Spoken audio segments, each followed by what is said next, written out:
प्रणाम भाई, नमस्कार। हम अंकित सिंह रउरा सबके का हाल चाल बा भाई। बहुत इंतजार कइला के बाद कल टीजर आयल रहे सॉन्ग के, तो रात मिलल कि हाँ खेसारी भैया के आ गई सॉन्ग आए वाला बा। और रात देखी सॉन्ग आ गई सुबह ही सुबह खेसारी भैया के भौजी पूछेली।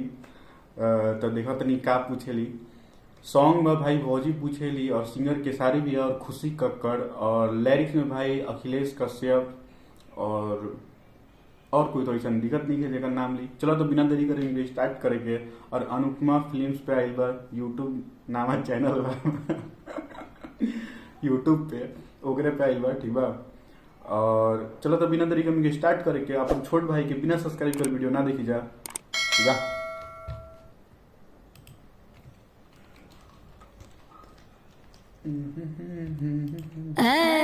हेलो हैप्पी होली देवर जी। चुपचाप चल जाता हरी राधा बुझाता का भइल जी? कुछ ना। रउआ के केहू डरवावता, केहू कुछ कहता, तो वो बोली। अरे का भौजी आज बेटी में क्यों हमारे डरवा दिया, हम डरा जाए। अरे ये केकरो सुनल सुनल लागत है यार। कमेंट करके हम लोग बताइए जाए केकर है। शायद कोई तो बोलले रहे कि आज के दिन हमारा कोई डरवा दी और हम डरा दी। अरे का भौजी आज बेटी में क्यों हमारे डरवा दिया, हम डरा जाए। वाह का कहलू आज का किस कलर एकरा आगे कुछ ना बना दे। होली में हो जाई बदतमीज देवरो, रंगता कोई गो चीज देवरो। तेहू मार ले बरिस का भौजी। एकदम ठेठ भाषा बोल ना तो एकदम दिल खुश हो जाला भाई। एक और सॉन्ग हम बोले थे एकदम भोजपुरी के जो ठेठ भाषा एकदम लेवल के जो बा ना कि सारी मेरे मुंह से बहुत अच्छा लगेला एक्सप्रेशन देवेला एकदम एकदम का कह जाला एकदम ना। एगो आदमी देख के कही कि हाँ ठीक बा ई बदमाशी ना करेला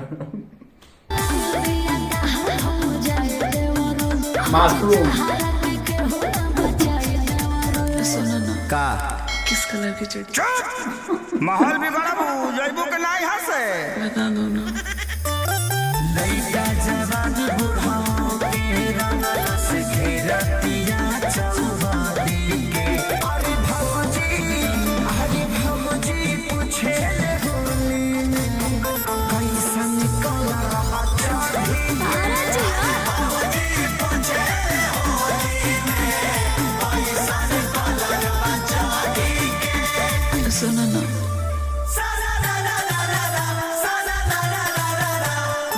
म्यूजिक बजे दे। म्यूजिक बाजे थे भाई, ठीक बा। म्यूजिक भी ठीक बा, सॉन्ग भी ठीक बा, वीडियो के बैकग्राउंड भी ठीक बा जो लिरिक्स में बा ठीक बा। अश्लील तो उतना ना बोलल जाई। मीम्स है, वायरल मीम्स है, आजकल सब लोग देखा था, आप लोग भी सब कुछ देख ही हो बजा ओकरे पे सॉन्ग बनल बा, ठीक बा। तो उतना हमनी के ना ले जाएंगे, ठीक बा। बाकी आप लोग के बाद हमनी के बाद कहाँ कहाँ एकरा सुनल जाई, कैसे सुनल जी, हाँ अपना ऊपर बा। कमेंट करके बताइए जाए।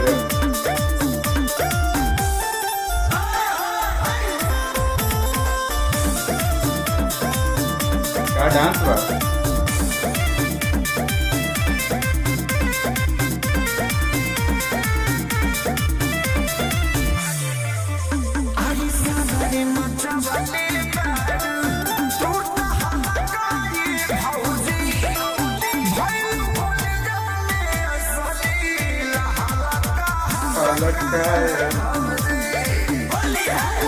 हल्का लगता है।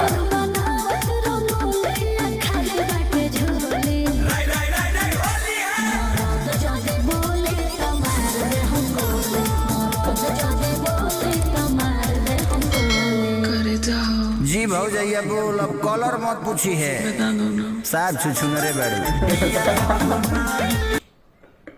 साफ चुचुंदरे बाड़ी कलर मत बुझात नहीं के तरह पूछी है। बता दो ना। साफ छुछुनरे बड़ी।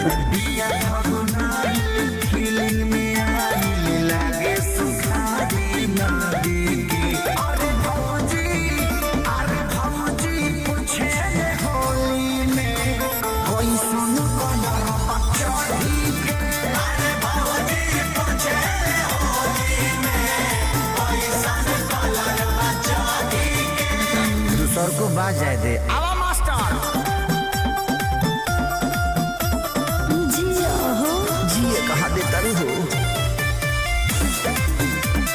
क्या म्यूजिक है यार।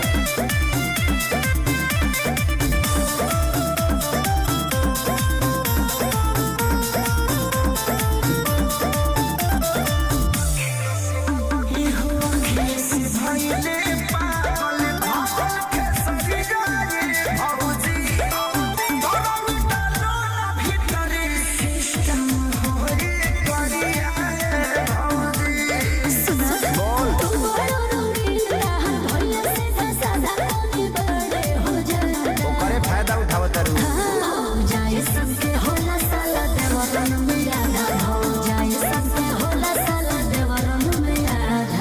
गुस्सा क्यों हो रहे हो सर जी? जा ना का जरौले बड़ू मतलब लोग बुझता। बता दो ना। घर तक के रहे हैं।